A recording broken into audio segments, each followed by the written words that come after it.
So welcome everyone to this latest EU clusters talk here online. My name is Chris Burns, and I'm going to be joined by a number of guests talking about this RePowerEU, what we're doing to repower the European Union in a greener way. And that's what we'll be talking about in this next hour and a half. This is the EU Clusters Talk bi-weekly event by the European Cluster Collaboration Forum platform, the ECCP, on behalf of DG GROW at the European Commission. How is industry preparing for this energy transition? And what about possible cuts? The format is news. We talk about news first. We'll show you a video. We will talk with a member of the European Commission and then members of the energy industry and you. We want to get your Q&A sending in via the Q&A button at the bottom. Or you can hit a button there at the bottom to raise your hand if you want to talk.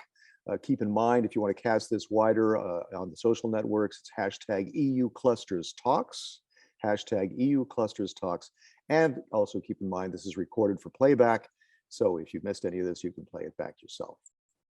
All right, let's get started because I'd like to first begin with news, the headlines from Nina Hoppmann, team member of the European Cluster Collaboration Platform. Nina.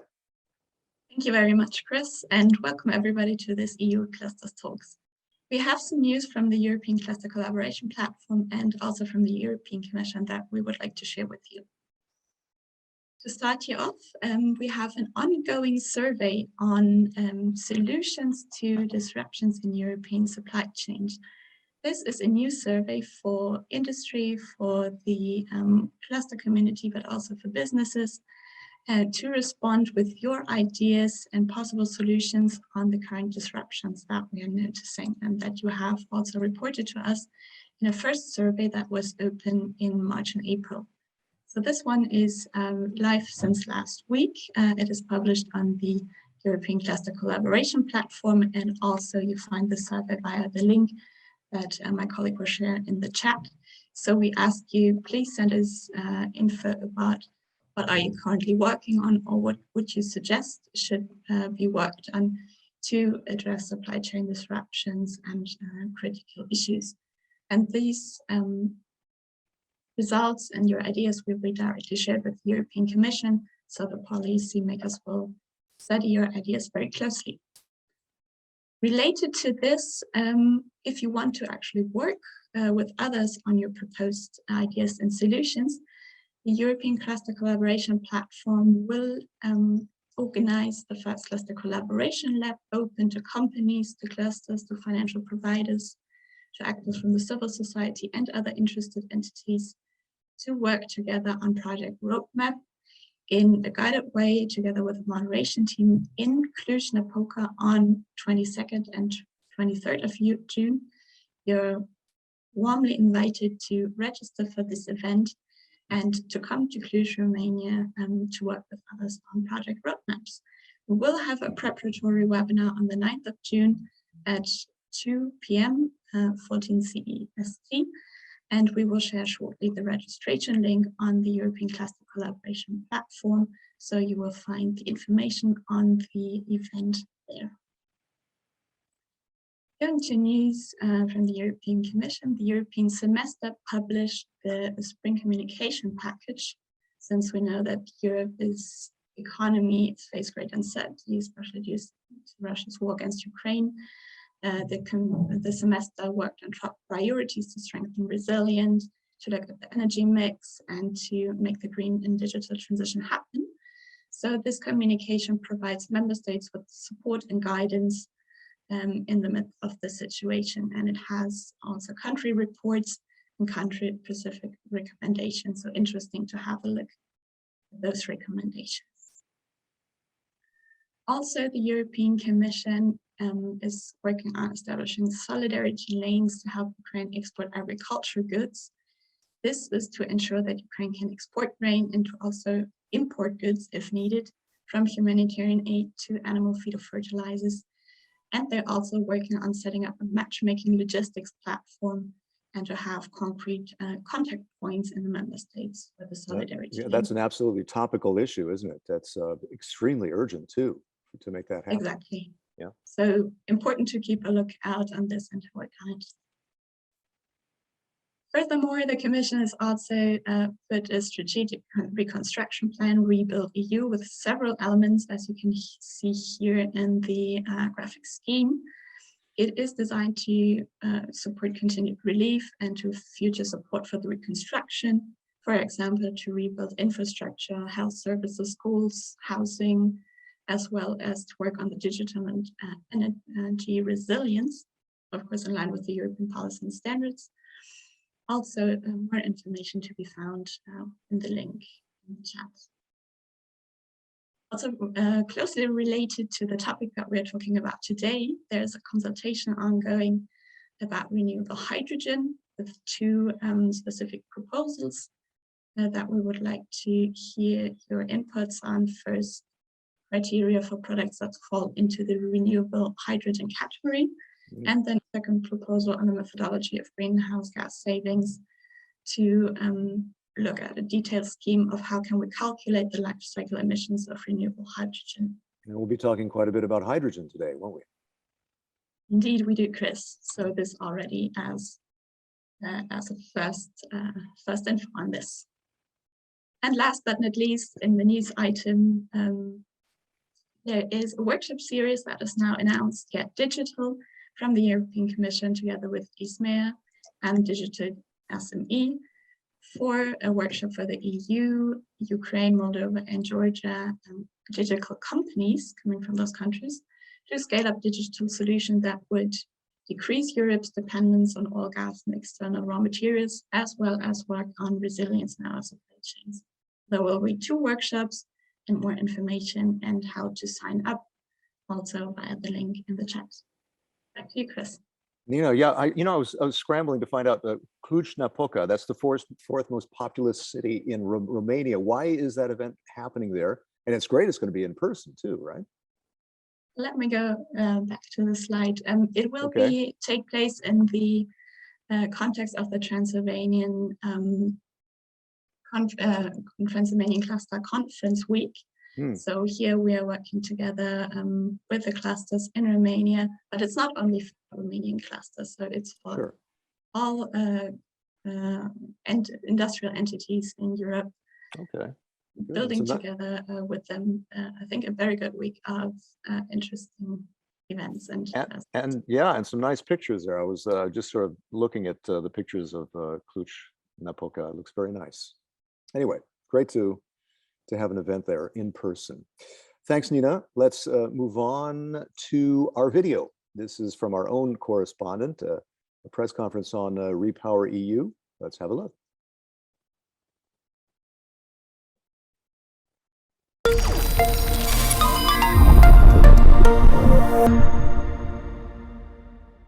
In just 2 weeks, the course of our European history has changed, radically changed, and I believe for the good.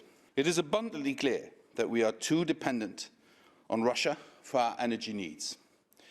It is not a free market if there is a state actor willing to manipulate it. The answer to this concern for our security lies in renewable energy and diversification of supply.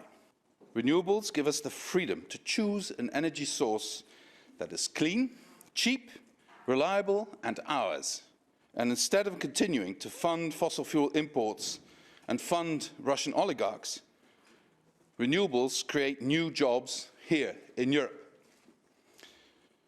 With the plan we outlined today, the EU can end its dependence on Russian gas and repower Europe. Fit for 55, once implemented, will reduce the EU's total gas consumption by 30% by 2030. That is 100 billion cubic meters of gas we will no longer need. Now, we will take it to the next level. By the end of this year, we can replace 100 BCM of gas imports from Russia. That is 2/3 of what we import from them. This will end our over-dependency and give us much-needed room to maneuver. 2/3 by the end of this year. RePowerEU is our plan to make Europe independent from Russian gas. It is based on 2 tracks. First, we will diversify supply and bring in more renewable gases. In parallel, we must accelerate our clean energy transition. Renewables make us more independent, and they are more affordable and reliable than the volatile gas market. So we need to put millions more photovoltaic panels on the roofs of our homes, businesses, and farms. We must also double the installation rate of heat pumps over the next 5 years. In addition to this, we need to speed up permitting procedures to grow our on- and offshore wind capacity and roll out large-scale solar projects. This is a matter of overriding public interest. To conclude, RePowerEU is our plan to break our dependency on Russian gas and to find freedom in our energy choices. We can do it, and we can do it fast. All we need is the courage and grit to get us there. If ever there was a time to do it, it's now.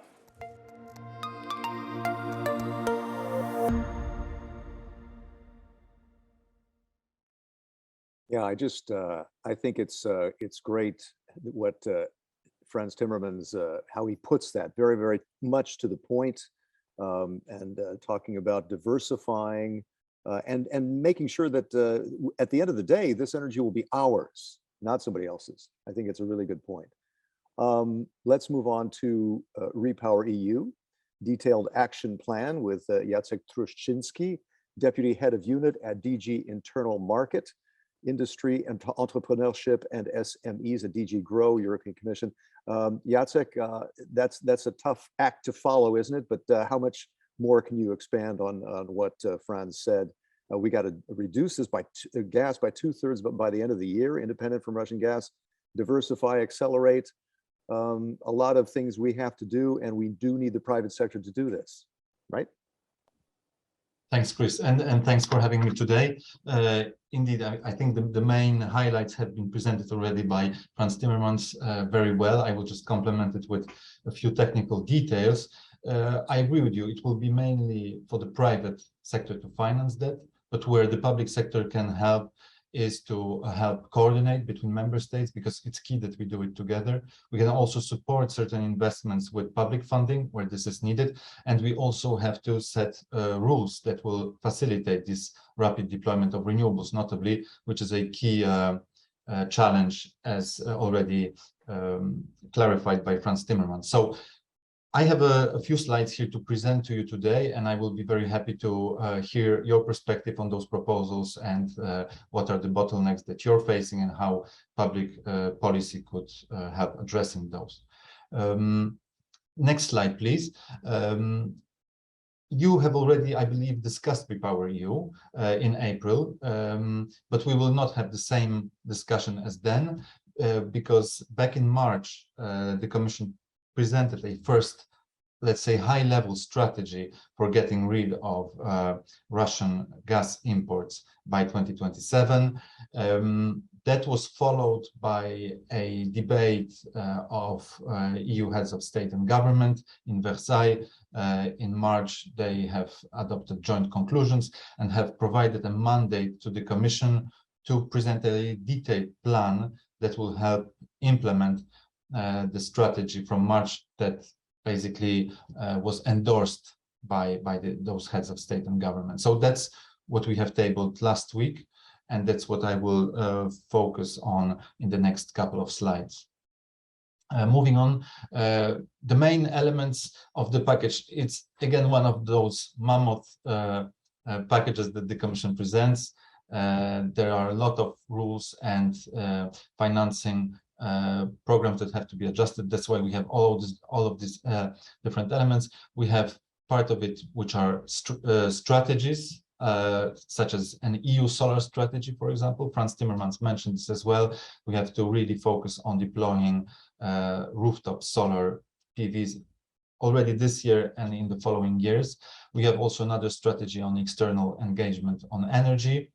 We also presented several proposals for amendments of relevant rules. I will talk about that, notably as part of the Renewables Directive, as part of the Energy Savings Directive.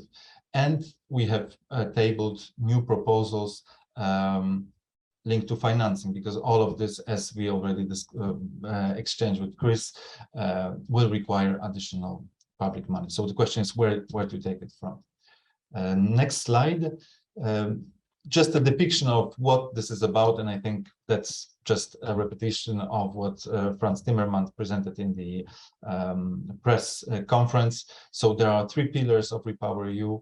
First, we need to get rid of Russian gas imports. We have to really speed up the deployment of renewables. We have to also diversify energy sources.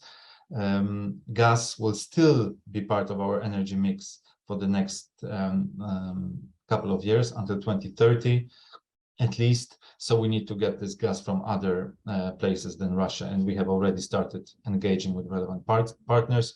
The third element is to save energy, which is the quickest and cheapest way of getting rid of our dependency on Russia. And all of this underpinned by smart investments combined with reforms. So moving maybe to the first, well, maybe one of those pillars, which is save energy. Those of us old enough to remember the oil crisis from the 70s know that that was the first measure that was deployed back then. Energy saving measures in households and in transport notably.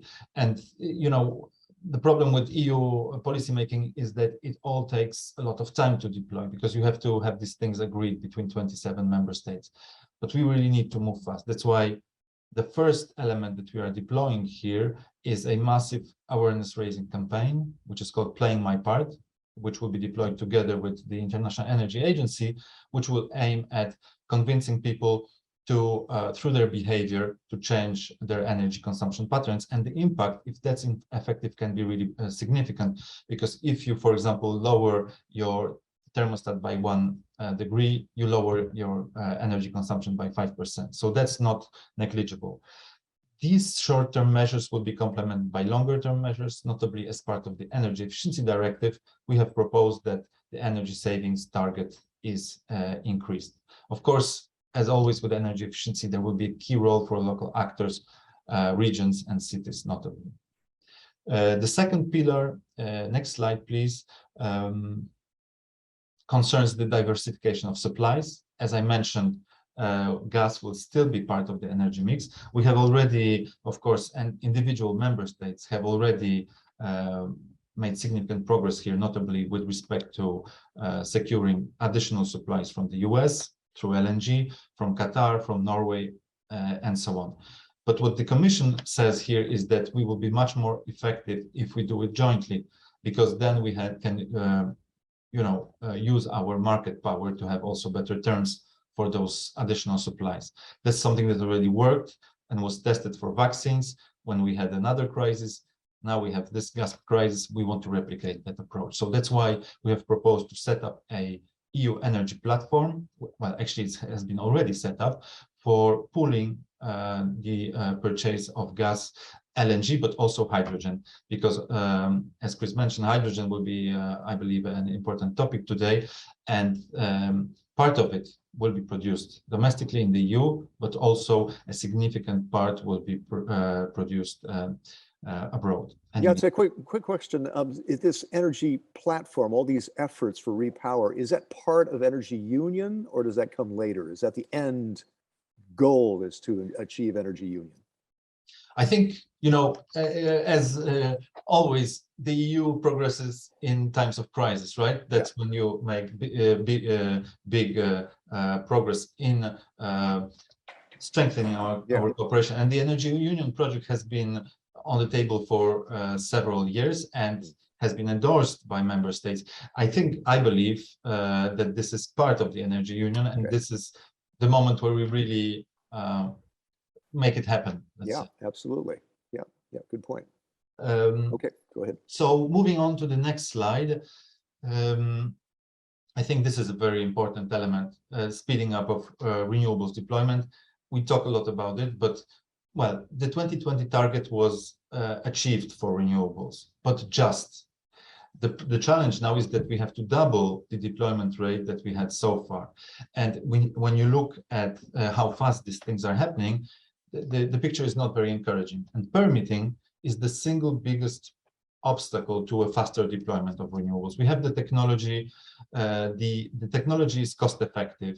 You don't need any more practically subsidies to deploy new wind generation capacity. But the problem is that those procedures take from 5 to 7 years. That's why an important element here is that the Commission proposes to radically simplify permitting procedures. And the way it will work is that member states will be asked to identify so-called go-to zones, specific areas, for example, of lower density in terms of population density or lower environmental advantages. And there would be simplified permitting procedures. You won't have to have an environmental impact assessment for each and every installation, which will lead to a much faster deployment. So that's the first element. A second element, when we look at the law, also,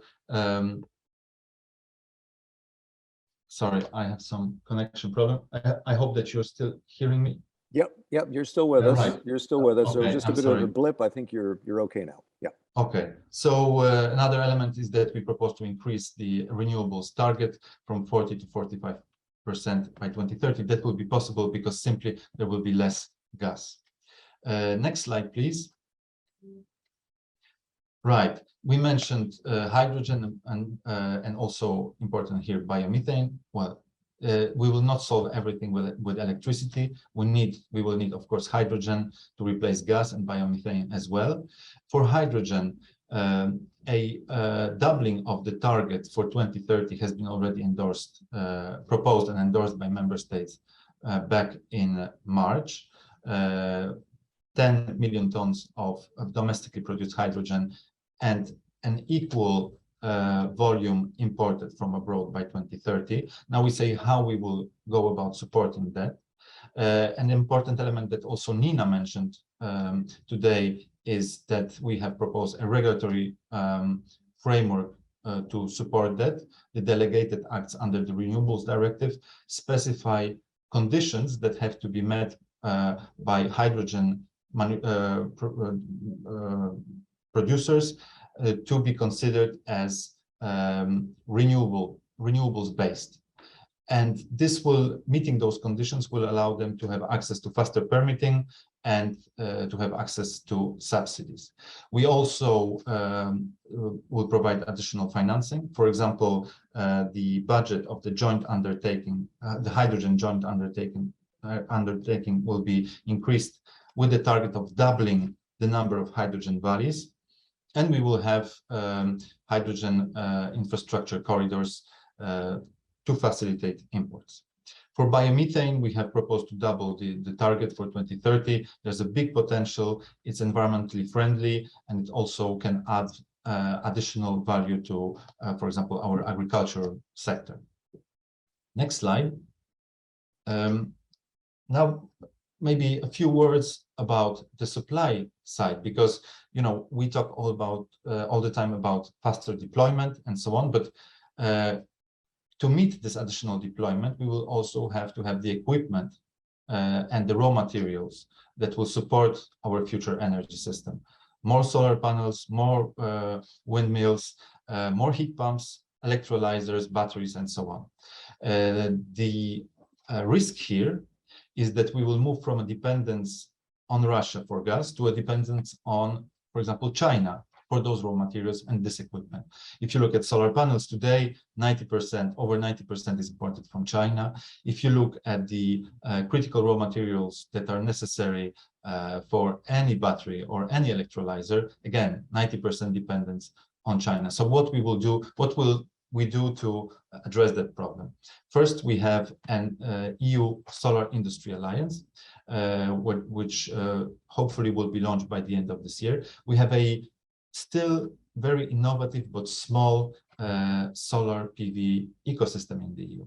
We have to make sure that we couple that success, which is about basic innovation, with our capacity to radically upscale production. And the way we will do it is notably by working with off-takers, public buyers, but also utilities, and convince them about the advantages that EU solar panels bring. Not only in terms of cost effectiveness, but also environmental friendliness or quality. Second, raw materials. I mentioned, rare earths and critical raw materials used in that equipment. We have announced a new legislative proposal that that will help securing those.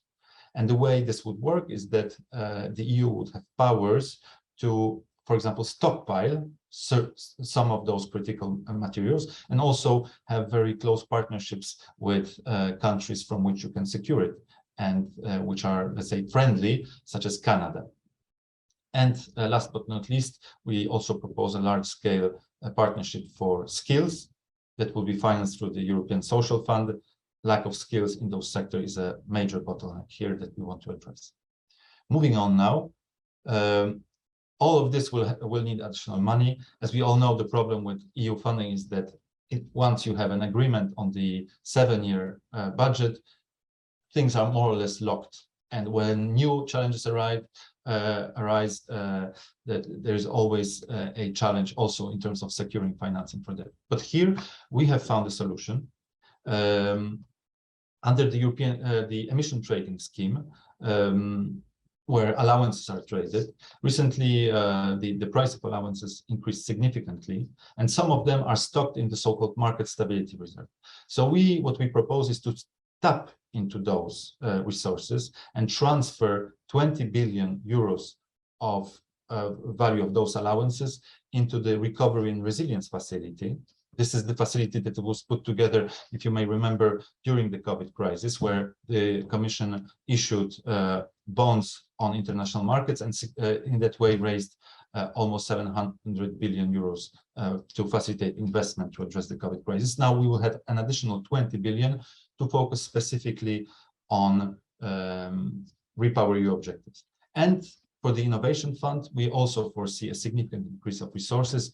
This year, a large-scale call will be launched, worth, I think, 3 billion euros, which will notably focus on hydrogen, but also the upscaling of those innovative energy technologies.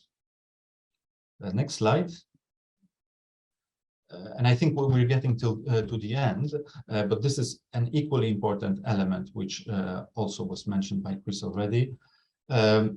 All of this that I said so far is based on the assumption of a controlled, very rapid, but still controlled exit from Russian gas imports. This is a scenario that may not realize. There might be alternative scenarios, which we see already happening to some extent today. Russia stopped exporting gas to Poland, to Bulgaria, and last week to Finland. So the question is, what will we do if there's not enough gas next winter, which is a possibility that we have to address and prepare for. And here we have proposed that actually member states already have a obligation to have some so-called emergency preparedness plans. We have asked them to update those plans. We have asked them to work together to ensure that there's some solidarity between them. Notably, some member states have higher storage possibilities than others, so there might be a need to share that. And we also will issue, probably by the end of the summer, a guidance on so-called priority criteria for industries, non-protected consumers. If there's not enough gas, of course, the last ones to be cut off are households for a good reason.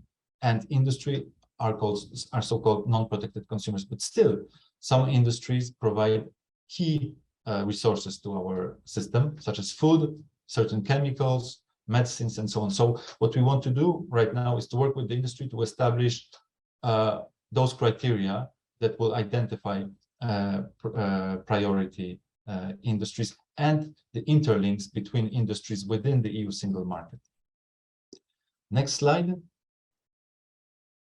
To conclude, this is a very comprehensive, wide-ranging package. It includes energy savings, diversification of supplies, accelerated deployment of renewables, all of this powered by additional investment, also short-term measures to prepare for radical scenarios, let's say.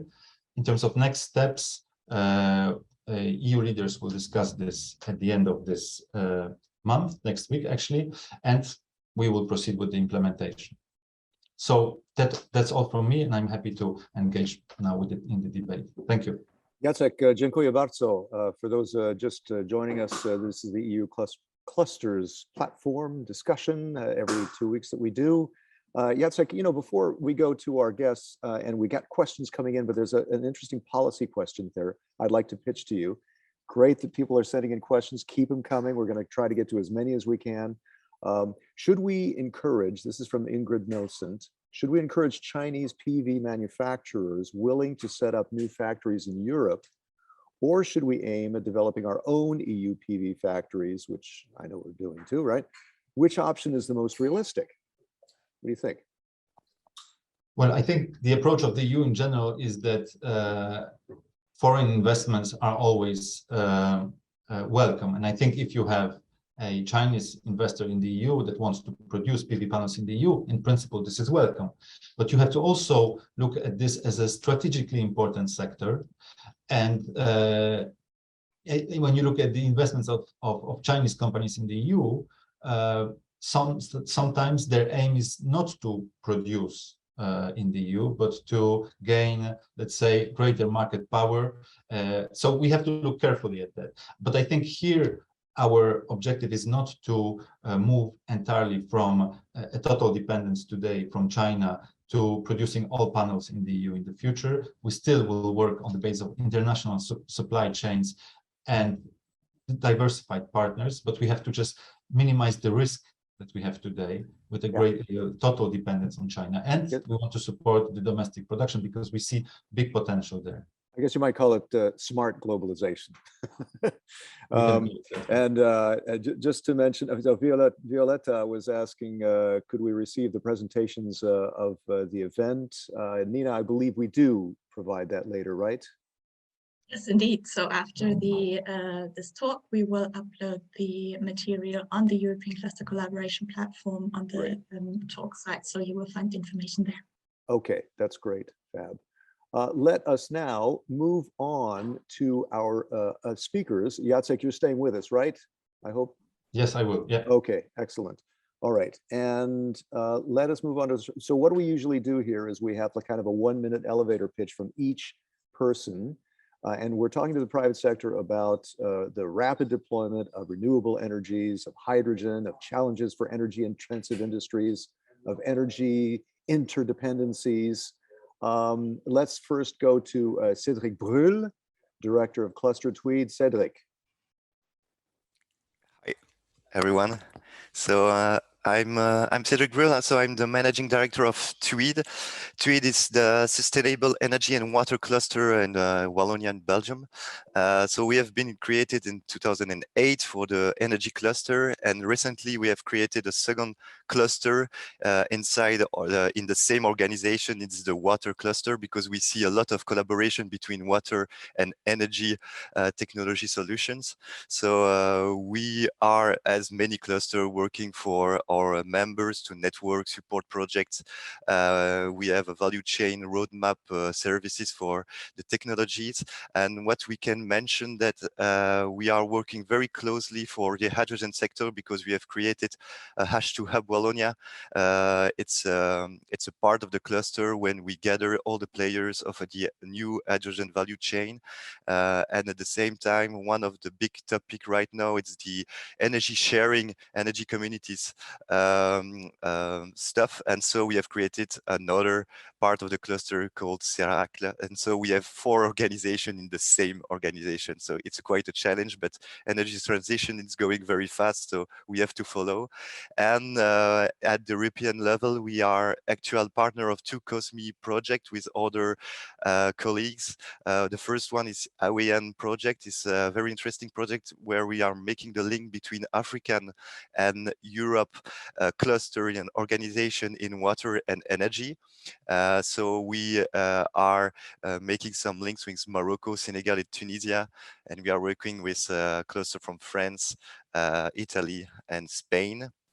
And the other one is the Smart Energy project, where we are supporting SMEs for the energy sector linked with the digitalization technologies. And over there, we are working for to find new solution, innovative cluster services, and we exchange a lot of information with the other clusters. And the other clusters are today on board. So I know that I see that Ingrid, Catherine, Julia, Ariane, Luca, my colleagues from the project are there. So don't hesitate during the discussion. If my colleagues can add some points, don't hesitate. So very pleased to be here. Merci beaucoup, Cédric. Yes, let's move on to one of those you mentioned was 𝗪𝗂𝘂𝘀𝗁 Ferrari, cluster manager at Cluster GreenTech. Katia, please. Good morning, Chris and everybody. I'm the cluster manager of GreenTech Cluster, the energy and sustainable development cluster of Emilia-Romagna region in Italy. We have funded in 2017, so just a few years ago, and we have almost 100 of members, 60% of which are private companies, both large companies and SMEs. We work on 2 value chains, low carbon economy with 3 main strategic objectives: renewable energies, smart energy systems, energy efficiency, and low carbon solutions for industry. And the second value chain is about environmental sustainability and ecosystem services with 3 main strategic objectives: sustainable development of coastal areas, anthropogenic impacts on air quality and climate changes, and circular economy. We actually have a working group of 40 members working about hydrogen. Is very important sector for us. We cover almost all the supply chain, partially with SMEs. And we are actually working as a partner in 2 𝗂𝗲𝗂𝗀𝗀𝗀𝗀 Cluster Go International projects. One is about green technologies, green small smart cities, and the extra-European Union target countries are Chile, 𝗵𝗂𝗂𝗀𝗀𝗀𝗀, and Vietnam. And the second is about hydrogen. We work with other European clusters for the internationalization in Brazil, Chile, Morocco, and South Korea, H2 Global. So this is about us, and thank you very much to be here with you. Grazie, Katia. Yes, you're very global, I see. That's great. Let's move on to Pedro Casero, Head Manager, Innovation Department, Fundación Hidrógeno Aragón. Please, Pedro, por favor. Yes, thank you. Thank you, Chris. Hello, everyone. And yeah, I'm head of Innovation Department of Aragon Hydrogen Foundation, which is a private non-profit research center created to promote the use of hydrogen as an energy vector. We were created in 2003, and our board has at this moment 78 members, but is increased every month, and covers the whole spectrum of the industry and also academia. We have entities coming from the chemical sector, energy, which is probably the biggest part, also SMEs, and also homologation entities, and the whole spectrum. So we are quite happy for that. We are also involved in the development of the strategic agenda of our region regarding hydrogen development. And at this moment, we are involved in the 3 funded hydrogen valleys existing in Europe. We are part of the Hydrogen Europe research entity, and we are involved in the hydrogen valley in Scotland. The project is called 𝗵𝗂𝘂𝗀𝗀𝗀𝗀, also in Green Island in the island of Mallorca, and also in Heaven in the Netherlands. So we are quite involved in projects, and we are supporting entities in order to develop their initiatives regarding hydrogen. Thank you. Very good. Thank you, Pedro. I might just remind everyone about sending in questions, and I see more coming in, which is great. You send in the questions by hitting that button at the bottom and writing it in. You can also raise your hand. You hit that at the button at the bottom as well. We can let you in if you had something to ask or say. Now, I guess we could get to some of the questions at this point and also get a little bit more focus from each of you speakers on what you are doing. Here's a question from someone, anonymous attendee. How are you going to recycle batteries? Because in a number of years, not so many, these good for all batteries will becoming a problem for the environment. Do you have any industrial process already prepared for these recycling, or do you just change a problem with another one or a long term? Recycling batteries, any clusters there? Anyone is working on that right now? Pedro, I see, possibly, yeah. No, we are not really working on that part. We are focused exclusively on hydrogen at this moment. Chris, yeah. We are working on it. If I may.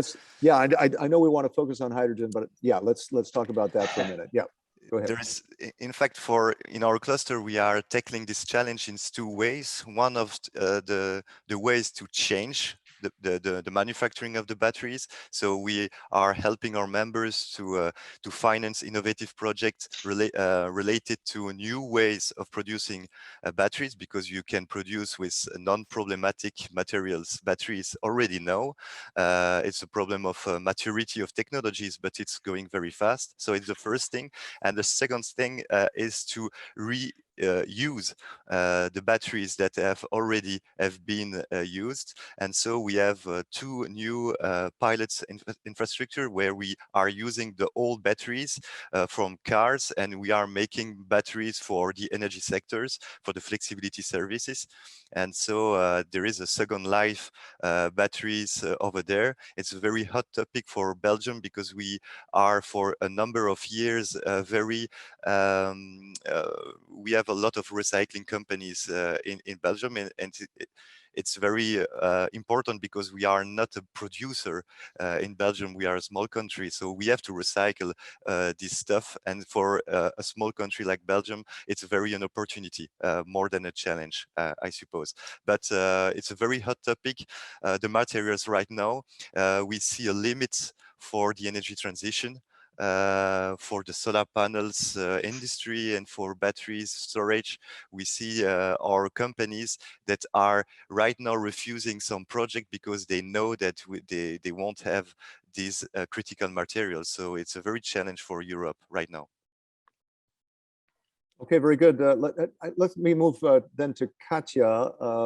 Yes. Oh, you raised your hand. Yeah, do you have something to say about that? And we also, of course, want to talk about hydrogen and about RePowerEU. So go ahead. No, about batteries, we have some research centers working on that. So we have some work at research level up to now. For example, University of Bologna is studying the possibility of use different raw materials than lithium and so on. So not at industrial level, but we believe that investing in research, industrial research, we can reach the goal. And the cluster, our cluster, trying to put together research centers and enterprises to work together on that. We have another cluster in region working on Motor Valley and automotive sector, the MEC cluster. They participate in the S3 European platform about batteries. So we are trying to put together all the efforts to improve our performance in that. So we believe that is very important. Okay, very good. And then Katja, then let me shift that now to RePowerEU, what Jacek was talking about, and of course the importance of the private sector in making this happen. Can you talk a little bit about, after what Jacek described there, how do you connect with that? How do your members connect with that? So about the main measures of the RePowerEU, I think that energy saving measures are certainly useful in the short term as far as residential consumption. is concerned. For example, in Italy, the government launched a bonus for the energy requalification of buildings while they become difficult to apply in the industrial sector and in mobility sector. In Italy, we are discussing now at national level the regulation of the temperature of boilers and chillers to limit energy consumption, but it would be very difficult to monitor that and to apply some fines of that. So I don't know how the government will do that. Furthermore, in my opinion, we want to extend the right to clean and safe energy to all the population in Europe and beyond. So we need to accelerating the rollout of renewable energy instead, so in the long term. And about the diversification of energy supplies, I think that be crucial having European joint purchasing mechanism, but it seems to me that the member states up to now are not yet aligned on this. For example, here in Italy, we are moving in searching in Africa some suppliers, and that suppliers are not so secure, and we can cause some problem about stability in this country. For example, in Mozambique, where I have lived a lot of years, since they find the gas resources in the country, the stability is compromised, and there are a lot of violences, episodes, and social justice issues. So we need to accelerate in the rollout of renewable energies, I think. And we have a lot of problem in Italy with bureaucracy, because we have a lot of constraints imposed by protection of historical and cultural heritage and the landscapes. So it's very difficult to set up plants. We have a very long timing for the permitting. So is a challenge for the next years. Right? Yeah, I can't imagine solar panels on the Coliseum, I guess. So I mean, yes, we have a lot. Here. We have a lot of problems with the historic. Okay, but can you give us one example of how things are accelerating despite it all? How are you accelerating there on the ground in Italy? We, as a cluster, we support the region policy makers to set up plans and financial instrument to support the acceleration of this permitting and the installation of plants. We have now in our region a very big project, the 𝗪𝗪 project, for the offshore production of wind and solar energy. Hopefully will be financed and is now in the phase of permitting. So we hope that with that situation in Russia, we can accelerate the process to have the project working on the next year. Yeah, I think that is re-energized us to do that. One of the strange silver linings in this whole crisis. Thank you, Katia. What about Pedro? What's happening in Spain about making RePowerEU happen? What would you like to focus on there? Well, it's at this moment the climate is of enthusiasm and real expectation about how can we reach these targets, which are really tough. Here in the north of Spain, well, we are in the north of Spain, in Aragon region. We have elaborated this strategic agenda and a kind of roadmap, and we have joined our neighborhood regions in order to create and to complement our strengths between all the regions in order to promote and really give a clear path to produce hydrogen, to use hydrogen, and to distribute hydrogen.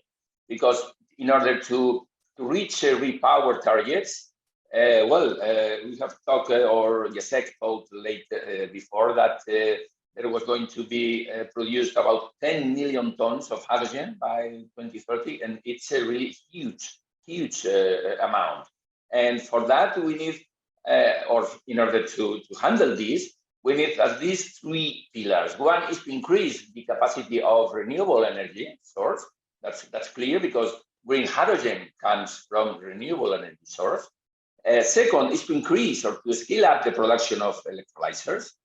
And the third one is to create this hydrogen infrastructure and also the storage, because we have to match the production of renewable hydrogen and to transport and to send to the final off-takers of this energy vector. So we need these three to be at the same time. So it's really, really difficult, because at this moment, the existing electrolyzer capacity installed in the world is several hundred megawatts. And if we need to increase up to the equivalent for 10 million tons, maybe it can be in the around 100 or 150 gigawatts of electrolysis installed in 2030. So for doing that, obviously, the supplier has to build the facilities for doing that. Well, they are joined and they have done some notification or statement about that. That's clear, but it requires the support of the whole sector. It's I think that, well, we are doing now the first steps, but everything has to be done at the same time, which is really difficult. But I think that probably the experience which has been gained in the existing hydrogen valleys initiatives that are already in operation or are announced to be done will be essential for doing that, because the biggest plant at this moment of electrolysis is around 20 megawatts. So we are talking about having plants of hundreds or gigawatts size. So you're laying out, we need to, you're laying out the challenge, but can you give us one concrete example of either a hydrogen valley or some kind of project in Spain that is helping to accelerate things? At this moment, the valley that is being built in Mallorca, for example, which is Heaven project, is now constructing the plant of I think it's 710 megawatts of electrolysis, and is also establishing the structure in order to how to handle the, let's say, warranty of origin of this green hydrogen, in order to understand and to be prepared for this framework, for this marketplace for hydrogen to be connected between the producer and the final off-taker. And this is a real lighthouse in order to other regions or other entities to know how this can be done. You need something to really mirror in order to really scale up everything. That's clear. Okay, let me move to Cédric, because I know you wanted to talk about 𝗂𝗏𝗄𝗄 benchmarking, what clusters can do for the energy transition and support the rapid deployment of renewable energies. How does 𝗂𝗏𝗄𝗄 benchmarking, tell us how that can work into this effort? Yeah, so we have benchmarked the services that we have as energy cluster within Europe, because the idea was to say what are the needs of our SMEs to help them in the energy transition and to accelerate things. And within the smart energy project, so let's say the results, it's that we have two major topics to help them. It's technology innovation and non-technology innovation. So first of all, the technology innovation, they see clusters as very relevant for the help of high level of innovation, TRL. So when we see us as a cluster, we can help them to make pilots, system development and system integration into the system, launch and operation. So we are speaking about technology readiness level projects, about 6, 7, 8, or 9. So they see us as very helpful to put pilots on the ground. And I think to accelerate things, we don't have much time to we have technologies, but we have to integrate into the market. So they see the cluster for sure for the partner searching, because we are making networking. So it's evident that we can help them. And they need as well a roadmap for technologies, because they are a little bit lost about all the evolution on technology. And we are making the link with the smart specialization in Europe. And so we see clusters that's very relevant to help for the roadmap. And the perfect example is hydrogen. We have made the roadmap for hydrogen for our region. And right now we implement projects related to this roadmap.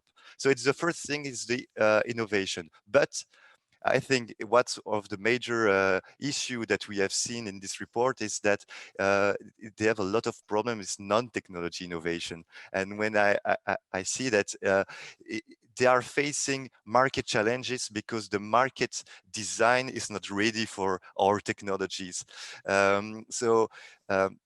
There are a lot of barriers, regulatory barriers. So it's been mentioned. The permitting is an example, but another one is the market design, the tariff scheme. For example, when we speak about microgrids, energy communities, energy sharing, self-consumption, collective self-consumption of renewable energy, it's a very hot topic. We have the technologies, but we don't have the market. The market is not ready, and we don't have time to spend 8 years, 9 years to change all the markets. So when we see the objective for RePower Europe, we see the same objectives that we have as clusters. So for sure, clusters can help or the regions, the countries, and Europe for sure for this type of challenges. And so we see that as cluster, we can help these SMEs to accelerate things. And I think it was the most important thing that we have seen. And the last very hot topic that we have discovered 2 years ago, but I'm sure that the other cluster have the same problem right now. It's the human resources challenge. In my cluster, we have the biggest manufacturer of electrolyzers worldwide, and they have decided to have 2 gigafactories, one in France, one in Belgium. So 2 gigafactories. It's every time 200 million euros of investment. All right, but they don't have the staff to do so. They're hiring 1 person a day. You mean there's a skills gap here? There's an opportunity for more people to develop more skills to do that, right? Yeah, there is a major challenge. And maybe the clusters, I don't know if it's a question for all my colleagues, but I don't see clearly how the clusters can help this employment, let's say, training facilities and so on. I know that some clusters have training, but in my cluster, it's a challenge because we are more technology, business development oriented. And for us, it's a challenge because we see our cluster that we don't need any more projects. Thank you for the business development, but we cannot put another project in our agenda because we don't have the staff. So I think it's a major issue for the next, let's say, 2 or 3 years. Yeah, very interesting. Yeah, there's a bottleneck there. And I just to remind people about that 𝗯𝗶-𝘄𝗲𝗏𝗀𝗀 is the EU program for the competitiveness of enterprises and small and medium-sized enterprises. It's a multi-billion euro program over several years, and this is part of it. Maybe we should go to Jacek because I've got a question here, and everybody keep your questions coming in. This one from Karolina Frodi. Could you explain in detail how companies can join the supply chain to support RePowerEU? Would you be the one to answer that? I can try, and maybe others can complement. Yeah, maybe others can too. Yeah. How can companies join supply chains to support RePowerEU? Well, I think RePowerEU identifies a few key supply chains and a few key technologies, and that includes solar, wind, heat pumps, and electrolyzers for hydrogen production. And I think for each of them, there are different, let's say, structures and different ways of engaging. If you take solar, there will be, as I said, the Solar Alliance. I think we will try to make it as inclusive as possible. There are, of course, EU umbrella organizations that help, that are the intermediaries between individual companies at member state level and us. Concretely, what we will try to do there, I think Cédric referred to roadmaps for technology development. We also will try to have some roadmaps linked to specific financing programs, so that if you're an early TRL company, you can tap into, let's say, Horizon, and then moving up the TRLs, you can, for example, access EIB financing. So this is one example. I must say I'm not an expert in clusters, but listening to you, I see a big potential here, and I think this is really the bottom-up, let's say, bottom-up structures that should link to our high-level financing and rules-based programs at EU level. Yeah, so sorry to put you on the spot there.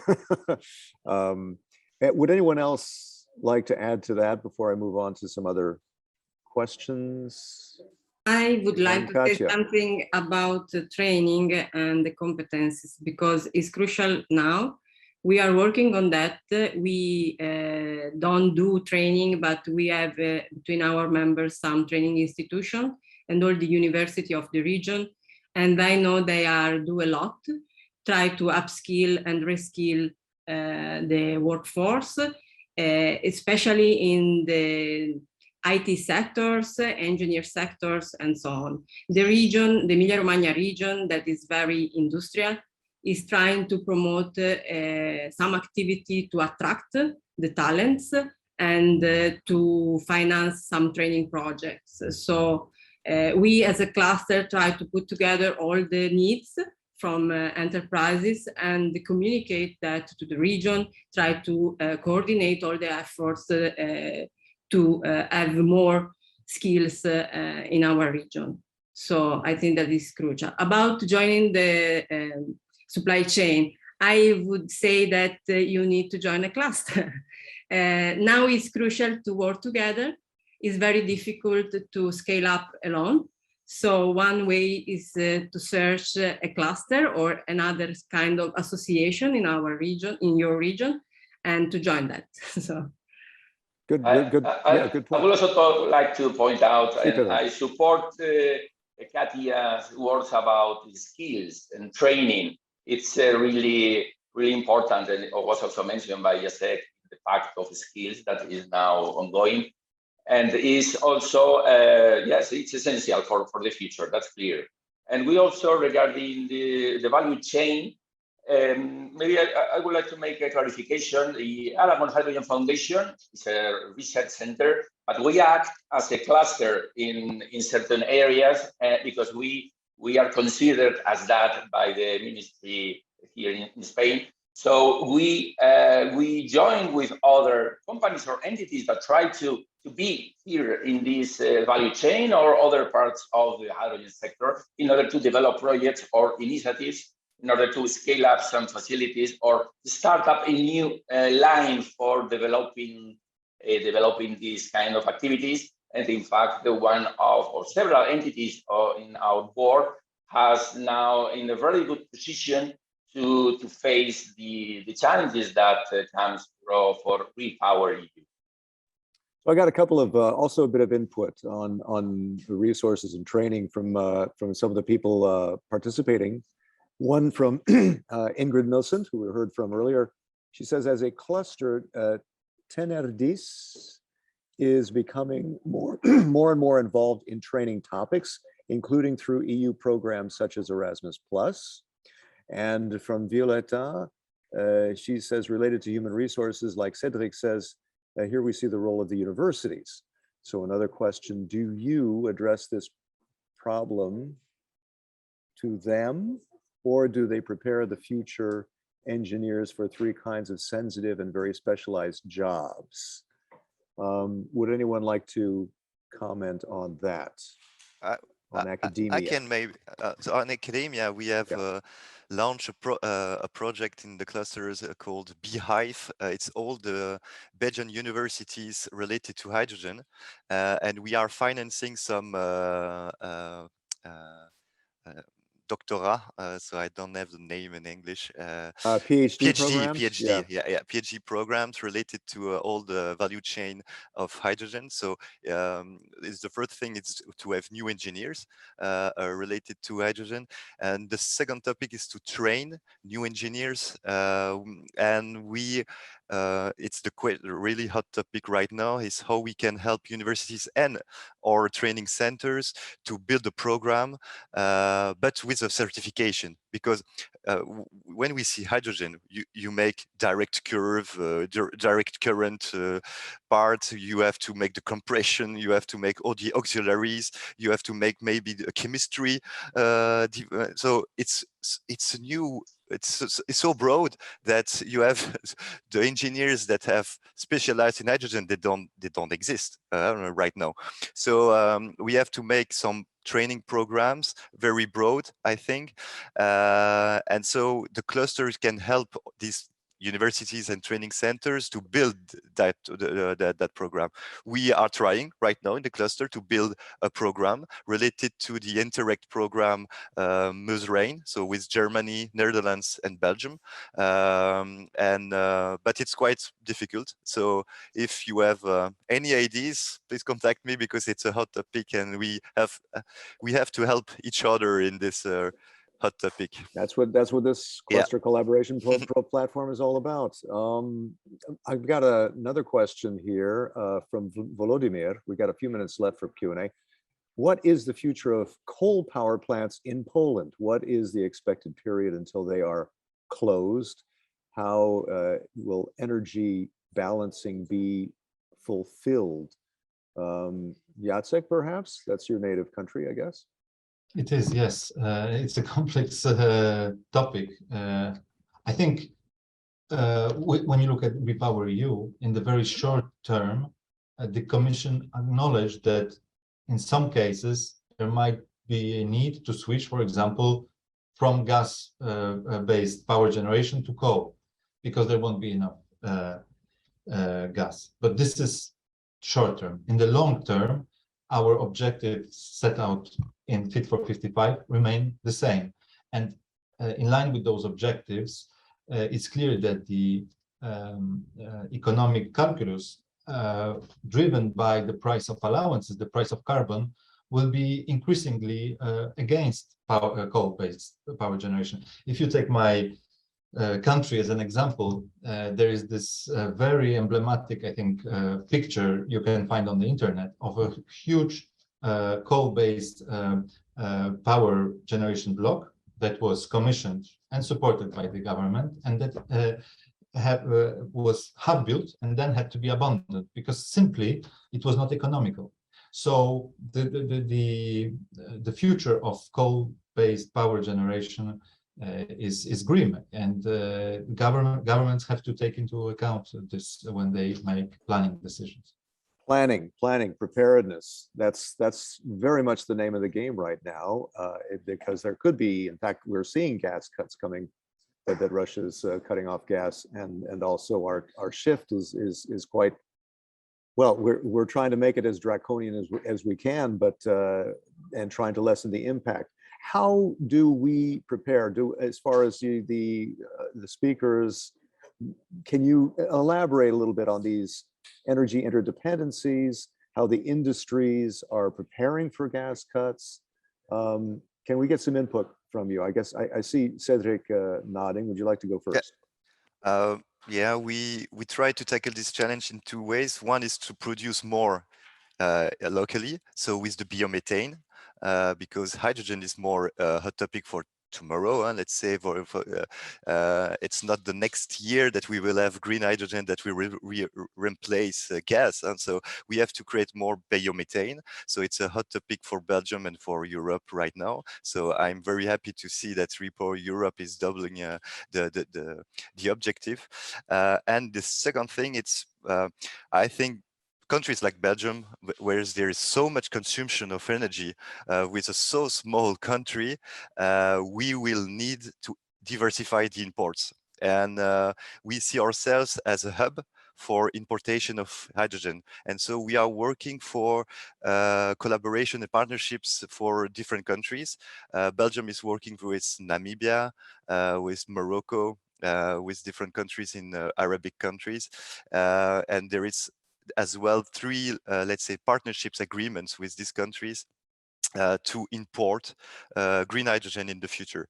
And one of the challenge for the cluster is that we are all right to make the import and to be a hub, for example, to be a hub of green hydrogen and to align with Germany, because they will need this green hydrogen as well, and for the other countries of Europe. But we need, and I think it's the big challenge for the cluster, we need that it's European technology over there. So it's the challenge. It's how we can help our members, technology providers, to put their technologies over there and to provide.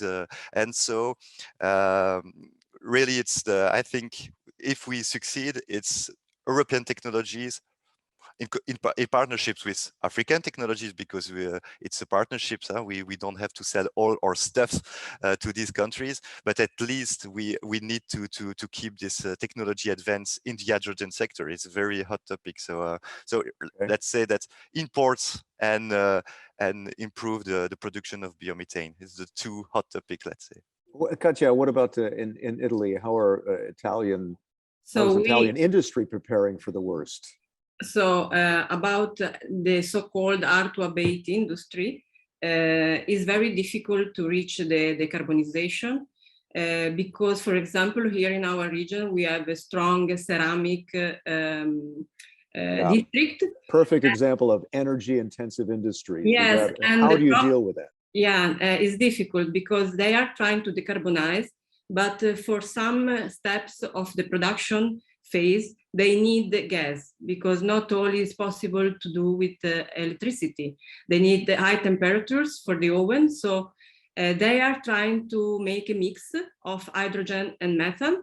There are some projects using hydrogen, hopefully green hydrogen, but most of them are still using gray hydrogen. So this is a problem. So we also are to improve our production of biomethane.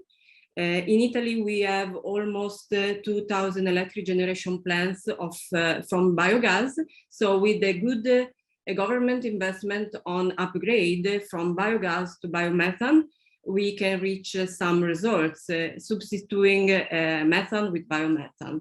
Actually, we have 30 biomethane plants in Italy, 6 in our region, and we are in the middle of the old national law that is supporting also financial this kind of investment through a new law. So we hope that we still increase the production of biomethane because we have a lot of potential.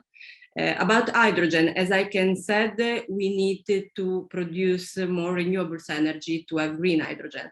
But the solution for the 𝗵𝗂𝘂𝗀𝗍𝗂𝗍 sector as ceramic is also the electrification, because with just hydrogen is not possible to solve the problem for them. So it's a mix of solutions. Yeah, Pedro in Spain, are there any quick short-term solutions to this? We're talking a lot of long-term right now, but if gas starts getting cut off, and it is already in some places in Europe, what do we do now? Well, that's clear that electrification is the first point to address for all the industries. Reduction of the gas consumption, and I know about some small pilots trying to replace part of the natural gas by hydrogen. Which is the maximum that you can do without any kind of modification in the burners or in the final elements. And if that is the case, to modify or replace burners or even the whole structure, or even in the new investments that had to be done by for example, in an oven for painting or so, try to go directly to 100% hydrogen. know exactly which is the cost, because that's a crucial barrier at this moment, how you can get funding, and then go ahead with that. Okay. Just want to remind people that you have a few minutes left to put in your questions. You can see at the bottom to put their questions in the Q&A section. You can also raise your hand. So a few minutes left here. I have a question from 𝗬𝗂𝘂𝗀𝗀𝗀𝗀. See, for all the panelists, how are we going to be affected, the population, from the point of changing the way we have energy and heat in our homes? Maybe you know, but in many countries, the houses have gas heat installation. This change to clean energy, green energy, doesn't need a change. Also, doesn't it also need a change in cities' infrastructure? That's what she means. I presume these will need a lot of funds to spend, and especially more time to make it happen operationally. Any thoughts on that by any of the speakers? For homes and for infrastructure. Just a thought. We now have a lot of money from the National Resilience Plan from Europe. So the money is ready, but the problem is that we need to use that money in a wise way in a short time. This could be a problem of speculation and some other wrong choices. And you need the population to be aware. So let me say that we need a lot of communication actions, engagement actions to make the people following the changes and try to do the right things now. Because with a lot of money in a short time, I see some problems. So we need to do the right choice publicly for the public sector and also for the residential sectors, mobility and so on. So this is a challenge for me. Okay. I can maybe add just yes, Jacek, please. Relating to RePowerEU. As we discussed today, we really need to advance fast. That's why there's a big emphasis in RePowerEU on the measures that everyone can take today with support of the public sector, of course, subsidies notably were relevant to get that independence from the current energy system. And that's why there's this objective of doubling the amount of solar PVs by 2025 with a massive deployment on rooftops, public buildings and private buildings, combined with, for example, the installation of heat pumps. And that's the kind of measures that can be subsidized via the recovery and resilience facilities that Katja was referring to. Then there are longer term measures. If you talk about Eastern Europe, you have all these district heating networks, this kind of projects to transfer them from a coal-based generation of heat to hydrogen, say, will take 7-10 years. And of course, you have to start today, but the results will be only further on. So you have to do both in parallel, I would say. Anyone else, any thoughts on that? Cédric, peut-être? Yeah, maybe just to say that when we see the renovation of buildings in Belgium, and I suppose it's the same in Europe, it's 1% every year. So if we are waiting for the renovation of buildings and maybe to wait that the buildings are ready to put solar panels and heat pumps, we have to wait 100 years. So it's too long for our targets. So for sure, we have to put the more solar PV and heat pump electrification in the houses right now. It's obvious, but when we are in the center of big cities, I think the majority of countries and Belgium, we are late, at least in Wallonia. We have to put an infrastructure for heat networks or to help these old houses to be ready right now to change. And I think it's the same topic than industry. We have to put the infrastructure ready for the industry to change the processes. And so the public authorities and with the help of the cluster, we have to help them to put this infrastructure. So I think the recovery plan must be in that way. So the funding must provide this infrastructure for the future, because otherwise industry will go out from Europe. So an example for the industry was we are using this money to put the new infrastructure for hydrogen gas, energy efficiency, electrification, and CO2 gas. So we put infrastructure, and afterwards we assume that industries and other players will pay with private money to use this infrastructure. So I think Europe has to invest very quickly in this infrastructure to help. Okay, any final thoughts from the, I'm Yes, sorry, the Pedro, same, you're going to yeah, add to that. Yeah, okay. please. Yeah, the same in Spain. Well, here in Aragon, there's a lot of solar radiation. So we are prepared in order to renovate all the buildings, but there is a problem of they are very old, and we are using also in the most part of the buildings gas for heating. And yeah, it's clear that it has to be a clear renovation activities in the building sector. For sure, we want to increase efficiency and reduce gas imports. But I think that at least here in Aragon, there are enough companies in order to deploy these solar panels in the roof of the building and renovate all the isolation. Okay, good. We have just a couple minutes left. Some just final thoughts from each of you, sort of a lightning round, what we discussed today about accelerating, diversifying, preparing.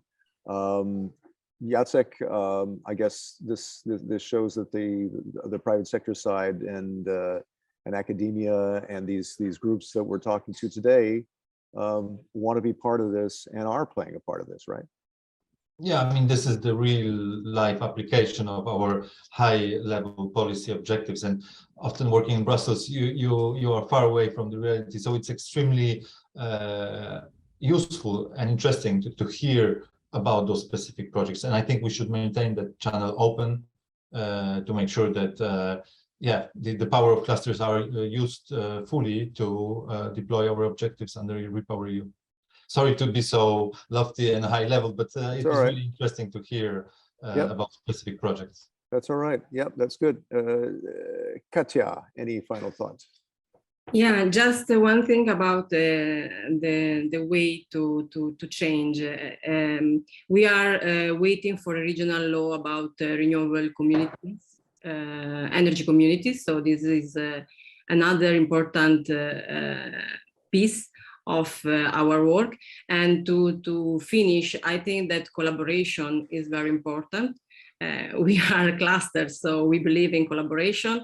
And the difficult thing is to engage the private companies at the right moment.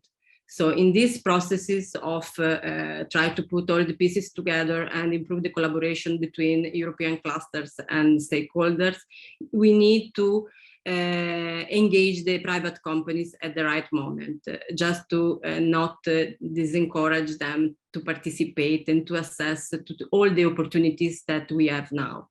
So this is the important role of the cluster, in my opinion. Very good. Okay, Pedro, please. Yes, it's clear that we have clusters or associations that we have the knowledge and the experience in order to help anyone that comes to us in order to develop something, obviously in this direction, in order to do it in reality. I think that's the key point: the experience, the aim of collaborating, and to spread the results of the initiatives that we develop, and try obviously to focus on the energy transition that we all want. Very good. And I guess a closing final thought from Cédric as well. And I have a quick question from Volodymyr in Ukraine. But please go ahead, Cédric, you sum up.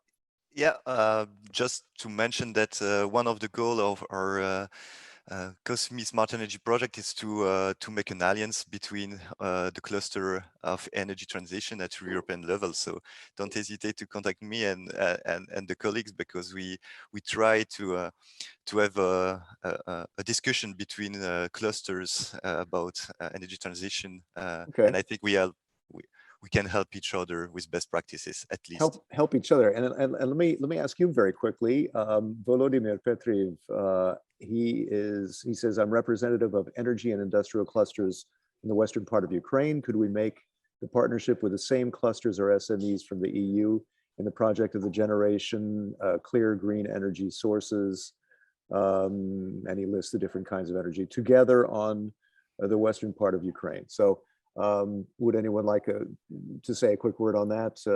Either yourself, Cédric, do you have any ideas on that collaboration? I suppose for sure it would be interesting. I don't know what is the status of Ukraine within the European Cluster organization, so it's maybe it's a question that I can raise. But for sure, the European clusters can have a lot of collaboration and partnerships with Ukraine right now, and with the cluster, because it's more easy for us to work at cluster level. Absolutely. In fact, this is a good segue to Nina, right? Nina, you talk some funding opportunities to energy solutions right now, but also this idea from Ukraine wanting to cluster with the clusters. What do you think? Yes, indeed. Then let me already mention that the next EU Clusters talk on the 8th of June will be on Ukraine and collaboration. So please tune in on the 8th of June. We will shortly publish the registration on the European Cluster Collaboration Platform. So we will go into exactly this topic at the next talk. So great that this was already brought up. Going to some concrete funding opportunities related to what we've been talking about right now. From the European Commission, we have supporting the clean energy transition of the business sector. So this is a call from the Program for Environment and Climate Action LIFE. There are two scopes available. Proposals could either foster a favorable energy audits ecosystem in order to support the implementation of cost-effective measures by companies, or they could work on unlocking the energy efficiency and renewable potential at value chain levels. So these projects in the scope B should foster the market uptake of energy efficiency measures, including the reuse of renewables and the deployment of heat pumps at the value chain level. The deadline is the 16th of November this year. Information will be shared by my colleague in the chat. Also, there is a call for national finance roundtables for sustainable energy investments. So financing the transition was also a topic today. This call is for setting up national roundtables that focus on energy efficiency investments and small-scale integrated renewables. And they should be permanent multilateral discussion forums. So to bring together different stakeholders, including government, local authorities, the financial sector, the industry, construction sector, but of course also SMEs, the consumers and citizen associations. Deadline is also the 16th of November, call under the Program for Environment and Climate Action LIFE, the link in the chat. And as was mentioned by Pedro, that a member of the Hydrogen Valley, there is a call open for hydrogen valleys, either large scale or small scale. So these will, the small scale will be for deployment of hydrogen valleys in areas of Europe where there's at this moment no or limited presence of hydrogen valleys. And for the large scale is to make interlinkages to other places of hydrogen production and or consumption outside the boundaries of that hydrogen valley. Deadline for this call is the 20th of September. And there are these two calls are open with different links. So one for the large and small scale, you can find information on that as well. And there are also funding opportunities from cluster partnerships. One is from the Green Offshore Tech project, which has a call for proposals to have cross-sectorial innovation among groups of SMEs, using key enabling technologies to develop sustainable products, services, and processes for offshore wind, offshore aquaculture, offshore oil and gas, or waterborne transport. This will be for 60K. The SMEs will be funded with to 60K. and the deadline is the 6th of July. Information on the project website. And last but not least, the project Mind for Machines has a call open. The project will provide 1.65 million of direct financial support to manufacturing SMEs for the green and digital transformation. The aim is to support the development, testing, validation, and market uptake of Industry 4.0 solution to increase the TRL's maturity of the proposed solutions in goods, services, and processes, with a deadline of the 29th of June 2022. You find the information for this call on the project website. Back to you, Chris. Great, Nina, thank you so much. That's all for now on the EU's Clusters talk. Our thanks to Jacek, to Katja, to Cedric, to Pedro, Nina and the team, and to all of you for sending in your questions, participating. Make sure to register on this platform. This is the bi-weekly event of the European Cluster Collaboration Forum platform. I keep wanting to say platform on behalf of DG GROW at the European Commission. And this is recorded, so you can play it back, and there will also be a report cast wider on the social networks with hashtag EU Clusters Talks. Hashtag EU Clusters Talks. My name is Chris Burns. We'll see you next time.